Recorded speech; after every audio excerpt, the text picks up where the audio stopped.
Ya, mengapa aksi perundungan terhadap siswa masih marak terjadi di lingkungan sekolah dan bagaimana Kementerian Pendidikan dan Kebudayaan meminimalisir terulangnya insiden perundungan di dunia pendidikan. Kami akan membahasnya bersama juru bicara Kemendikbud Ade Erlangga Masdiana dan juga Komisioner Perlindungan Anak Indonesia Retno Listiarti. Selamat sore Mas Erlangga dan juga Mbak Retno. Ini baik dari pihak KPAI maupun juga Kemendikbud ini sudah langsung turun untuk melihat. Saya ingin tahu dulu dari Kemendikbud, terutama terakhir ini di Bekasi, apa saja yang didalami dan ditemukan, Mas Erlangga? Jadi kalau yang kita lihat bahwa ini adalah sekolah ini belum punya semacam prosedur yang rigid ya, bagaimana prosedur untuk menangani berbagai macam kemungkinan terjadinya kekerasan yang ada di sekolah ya. Padahal kan kita di Permendikbud nomor 82 tahun 2015 kan sudah mengatur itu bahwa di setiap sekolah itu perlu ada dibentuk semacam tim atau task force untuk melakukan pencegahan dan penanggulangan kekerasan yang ada di satuan pendidikan kan gitu ya. Nah, ini yang barangkali mungkin supaya ini tidak terjadi lagi ke depan, saya menghimbau kepada seluruh sekolah-sekolah yang ada di Indonesia yang di bawah pengampuan atau pengelolaan dari pemerintah provinsi atau kabupaten kota, itu perlu memang secara lebih cepat ya, dari sekarang supaya ini tidak terjadi lagi. Tetapi sistem untuk pencegahan perundungan ini bukankah juga dari Kemendikbud seharusnya kah ini ada sistem seperti ini? Iya, sistem ini kan sudah kita buat ya. Sudah dibuat. Sudah dibuat. Ini sudah sangat detailkah untuk sistem pencegahannya, jadi belum diaplikasikan atau gimana? Ini kan setiap daerah atau setiap sekolah itu kan metodenya kan pasti berbeda-beda ya. Jadi memang itu harus diimplementasikan pada setiap sekolah. Tapi pada dasarnya bahwa sekolah itu harus punya awareness, punya kepedulian, punya perasaan bagaimana kemungkinan terjadi kekerasan di sekolah itu harus bisa diantisipasi. Baik, saya ingin ke Mbak Retno. Mbak Retno, Anda sudah ke Malang, lalu kemudian Purworejo, bahkan tadi sore sudah ke Bekasi begitu. Ya, sebelum ke sini ke Bekasi. Bahkan sebelum datang ke Kedoya begitu. Baik, ini sudah ada 3 kasus dalam awal 2020 ini. Anda melihat tidak ada benang merah antara 3 kasus ini? Ya, sebenarnya lebih dari 3 kasus ya kalau di bulan Januari. Nah, di Februari memang ada sih hampir seluruhnya yang kami datangi, kami tangani, termasuk anak yang misalnya melakukan bunuh diri ya di salah satu sekolah di Jakarta. Semuanya memang memperlihatkan bahwa sekolah tidak memiliki sistem pengaduan yang bisa melindungi korban maupun anak saksi gitu ya. Sehingga anak-anak ini korban bully itu punya kecenderungan yang nggak berani melapor dan tidak tahu harus melapor atau mengadu kemana. Yang kedua adalah ketika mengadu mereka tidak yakin bahwa dirinya akan dilindungi.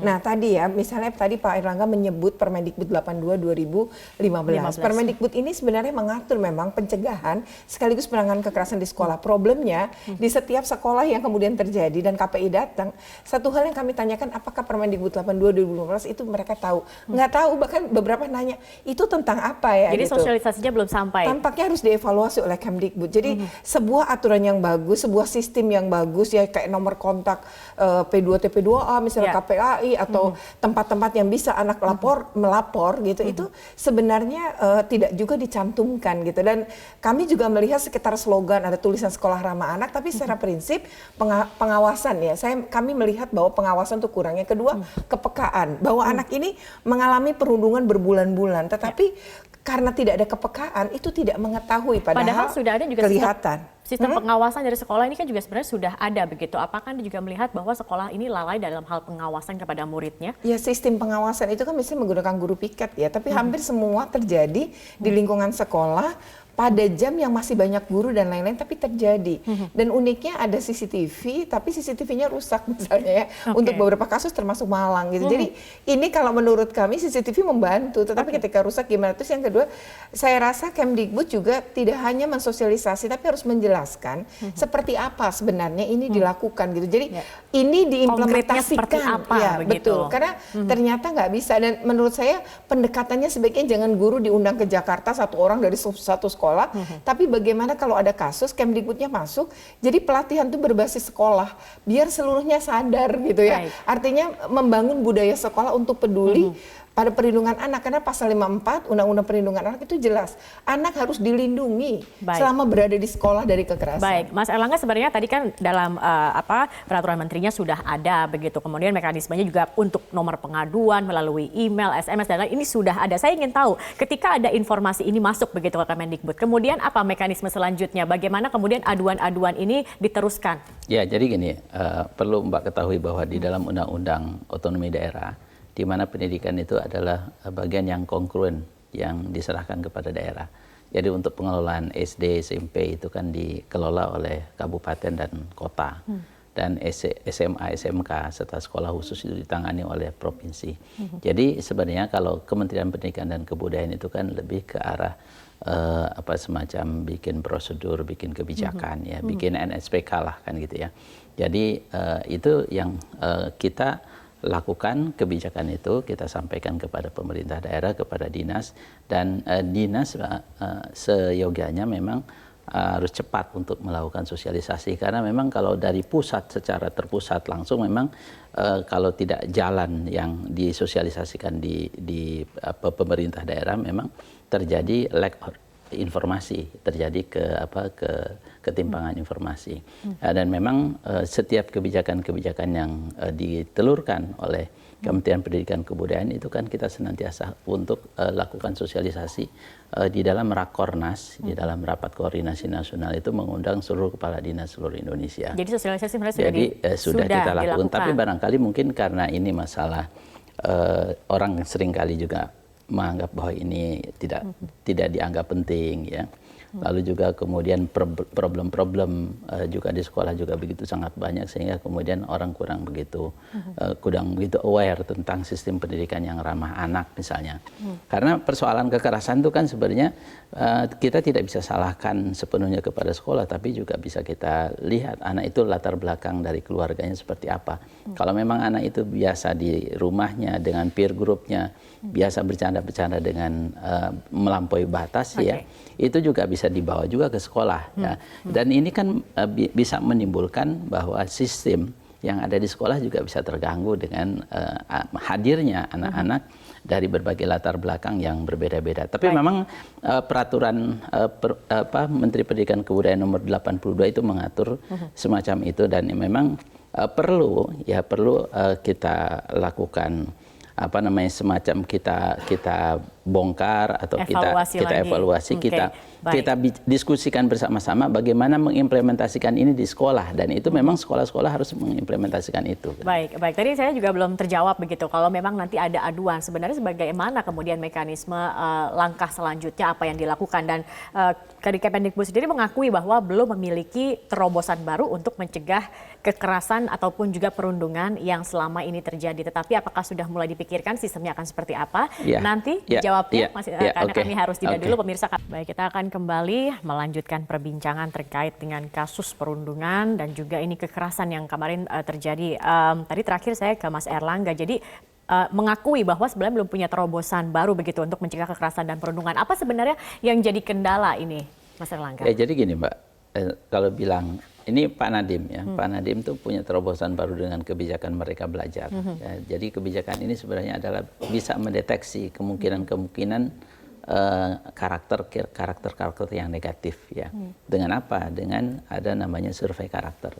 Dan itu survei karakter itu betul-betul dilakukan kepada siapa, ya, kepada anak-anak yang kira-kira masih berada dalam proses pembinaan atau dalam proses belajar mengajar sampai dia selesai, ya. Kepada anak SD kelas 4, lalu kemudian SMP kelas 8, lalu SMA kelas 11, ya. Jadi pada tengah-tengah itu, jadi dalam 2 tahun ke depan dia masih bisa dilakukan intervensi, treatment apa kalau misalnya mereka punya karakter yang negatif, ya. Oke, tapi jadi, ini Merdeka Belajar masih membutuhkan waktu begitu untuk diimplementasi. Saat ini kondisinya bisa dikatakan sudah darurat begitu. Gurunya juga masih bingung. Sekarang kan kita gini, untuk hal-hal yang sifatnya kasuistik kan kita lakukan verifikasi, kita lakukan kunjungan melalui siapa? Melalui misalnya ada direktorat yang terkait atau inspektorat jenderal yang melakukan penelitian, melakukan kunjungan kepada kasus-kasus tertentu, kan gitu, ya. Kalau menurut saya sih, Pak, sekolah itu, kalau menurut Ki Hajar Dewantara nih saya kutip, sekolah itu tempat yang paling tepat untuk menanamkan sebenarnya karakter. Betul. Jadi kalau mereka beda-beda karakter di rumah, sesungguhnya sekolah itu bisa menetrasi ketika sekolah melakukan pembinaan yang tepat. Yang kedua ya, kalau menurut saya kan sekolah harusnya bikin screening ya. Tadi yang kata Bapak bilang bagaimana soal pola pengasuhan, itu bisa sebenarnya dideteksi. Ketika saya jadi kepala sekolah, saya meminta kepada para guru dan wali kelas serta guru BK melakukan screening. Screeningnya adalah begini, di mana di antara anak Bapak Ibu yang jadi ibu wali kelas dan guru BK yang memegang 150 anak yang keluarganya bercerai, ayah ibunya. Dan yang kedua, siapa yang ikut ayah, siapa yang ikut ibu, dan siapa yang tidak ikut ayah dan ibu. Ini bisa Karena berdampak, berpengaruh. Jadi ketika anak melakukan satu tindakan kesalahan misalnya dianggap pelanggaran di sekolah, kita langsung tidak mengejas, tapi kita gini, ini anak ini anak yang pola pengasuhannya berbeda. Mari kita melihat dari sisi dia. Jadi kita nih pada jauh lebih punya empati dan kepekaan. Sejauh Jadi ini pembinaan yang dilakukan begitu, misalkan kita sudah melihat ada murid-murid begitu yang misalnya mulai menunjukkan kok sikapnya sesama teman kurang sebenarnya, baik. ya. Sejauh ini pembinaan dari sekolah masing-masing, Anda melihatnya sudah cukup baik kah atau sudah cukup banyak yang tidak, mumpuni? karena kebingungan. Kayak misalnya gini ya, anak korban bully, salah satunya adalah dari ceria kan jadi murung.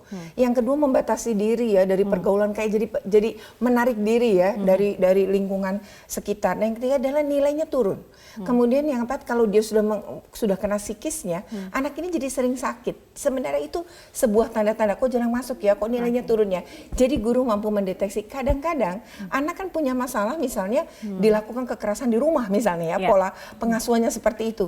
Nah, guru kan bisa bantu, juga bisa bicara dengan orang tua. Kan nggak mungkin ya, misalnya anak, kenapa kamu lebam? Oh, ternyata dipukul oleh orang tua. Kan bisa nolong.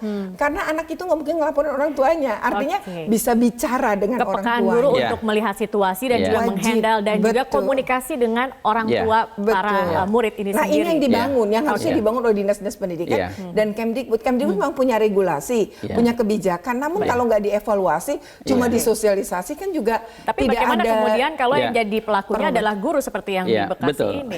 Apa yang ibu ini kan pelaku pendidik yang dulu kan pernah jadi kepala sekolah. Jadi tahu persis bagaimana apa yang harus dilakukan oleh sekolah. Kan gitu ya. Jadi kalau misalnya Kemendikbud buat regulasi, buat kebijakan segala macam. Dan ini adalah bukan kebijakan pusat. Harus disadari bahwa ini adalah kebijakan kita bersama yang harus kita implementasikan bersama. Kalau ada persoalan-persoalan yang terjadi semacam ini sebenarnya adalah kasus-kasus yang harus diselesaikan secara bersama. Nggak bisa kita salahkan satu pihak ya. Tapi juga kita bagaimana kita melakukan intervensi untuk beberapa sekolah yang memang terkena ya atau ada masalah-masalah yang terkait dengan kekerasan yang ada di sekolah. Karena kalau penyelesaian yang tidak ditangani secara bersama-sama, ini akan terus terjadi ya. Tapi terkadang penyelesaiannya diminta untuk mediasi. Nah, apakah mediasi ini cukup? Nggak cukup, Mbak. Kalau persoalan pendidikan itu yang paling utama sebenarnya adalah awareness dari guru. Ya, jadi guru itu harus betul-betul guru yang dinamis. Nggak bisa guru yang pasif. Guru yang harus melakukan hubungan yang intrinsik. Harus ada kedekatan dengan murid supaya bisa mendeteksi apa yang terjadi. Lalu juga harus ada hubungan dengan orang tua. Orang tua juga kalau misalnya anak didik misalnya terjadi murung apa segala macam, jangan dibiarkan begitu saja. Bisa tanya sama anak-anak yang lain, bisa tanya sama orang tua dan lain sebagainya. Dan saya kira memang kalau itu diterapkan ya secara bersama-sama, kita nggak usah menyalahkan siapapun juga. Yang jelas masalah ini adalah masalah kita bersama. Kekerasan yang mungkin akan terjadi besok-besok kemudian kalau kita tidak menyadari bahwa sistem pendidikan yang ada di satuan pendidikan kita tidak dilakukan perubahan, itu akan terjadi terus. Kasus-kasus seperti mungkin yang terkuak hanya beberapa, mungkin masih banyak yang sampai saat ini kita belum tahu dan dampaknya terhadap korban ini bisa jangka panjang. Kemudian bagaimana dari Kemendikbud sendiri saat ini untuk bisa memulai sistem minimal dari pengaduan, kemudian dari pengaduan apa yang kemudian bisa dilakukan. Betul. Nah, kita di Kemendikbud itu kan ada unit pengaduan, ada namanya ULT. Berbagai macam persoalan-persoalan yang ada di sekolah itu bisa diadukan ke ULT. Tapi seberapa cepat langsung tindakannya? Karena apa? Karena bisa langsung lewat online. Bukan, tindakannya setelah mendapatkan tindakan langsung cepat ya. Dan kita di setiap daerah itu kan punya UPT dan juga kita koordinasi dengan dinas ya. Jadi pengaduan apapun juga bisa cepat dilaporkan kepada pihak Kemdikbud secara kalau Kemdikbud itu pusat. Tapi sebenarnya persoalan ini kan dikelola oleh daerah. Baik. Jadi mestinya diadukan langsung kepada dinas provinsi atau dinas kabupaten kota kan gitu ya. Baik. Kalau Mbak Retno sendiri bagaimana Mbak Retno? Ya. Apa sebenarnya solusi begitu ya, mulai dari pengaduan hingga penyelesaian dan juga bagi para korban ataupun juga pelaku yang di bawah umur, pembinaan atau trauma healing seperti apa juga ini bagaimana Mbak? Pertama memang harusnya membangun sistem ya, sistem perlindungan anak ya selama dia berada di sekolah itu harus, karena Presiden juga sudah memerintahkan penurunan angka kekerasan terhadap anak. Dan untuk Kemdikbud tentu saja tugasnya adalah di lingkungan sekolah, di lingkungan pendidikan. Dan di lingkungan pendidikan itu lebih mudah dibanding kekerasan-kekerasan yang terjadi di rumah. Nah untuk di pendidikan, saya rasa sistem ini harus dibangun adalah memang terlalu jauh kalau lapornya ke Kemdikbud. Tetapi kalau itu ketika orang udah putus asa kali ya, sehingga lapornya harus begitu jauh. Tetapi sebenarnya kalau sekolah punya sistem pengaduan, pelaporan, jangan bentuknya ruangan. Kalau bentuknya ruangan nggak akan ada yang ngadu. Karena Mungkin kalau, bisa meniru sistem yang di Finlandia itu dengan sistem Kiva. Betul. Gitu. Atau inilah bisa daring ya. Karena gini, anak-anak itu jam belajar. Berarti dia bisa lapornya kalau lagi istirahat. Terus kelihatan pembuli. Dia lapor kan makin terancam dia. Jadi biasanya nggak berani. Ya, sistem itu harus dibangun. Misalnya menggunakan WA bisa aplikasi. Jadi anak itu ketika malam habis ngerjain PR, dia merasa nggak nyaman, lalu dia mencoba melapor lewat WA misalnya. Ini sebenarnya sebuah terobosan yang rasanya tiap sekolah coba dikasih handphone satu, kemudian dipegang oleh guru BK, sehingga pelaporan ini bisa diselesaikan tanpa harus menunjukkan korban dan saksi itu mengadu gitu. Jadi mereka terlindungi. Saya rasa yang penting itu, dan yang kedua adalah rehabilitasi psikologis. Jadi yang penting daerah bekerja sama dengan psikolog di P2TP2A, karena anak yang menjadi korban tapi tidak mendapat rehabilitasi psikologi itu akan berpotensi menjadi pelaku. Baik, bisa juga akhirnya membuli lagi seperti itu. Iya, Baik, betul. makasih. Kelas 1 jadi korban, kelas 3 nanti jadi pelaku. Akan kembali mengulangi. Baik, terima kasih Mbak Retno dan juga Mas Erlangga sudah bergabung bersama kami di Prime Time News.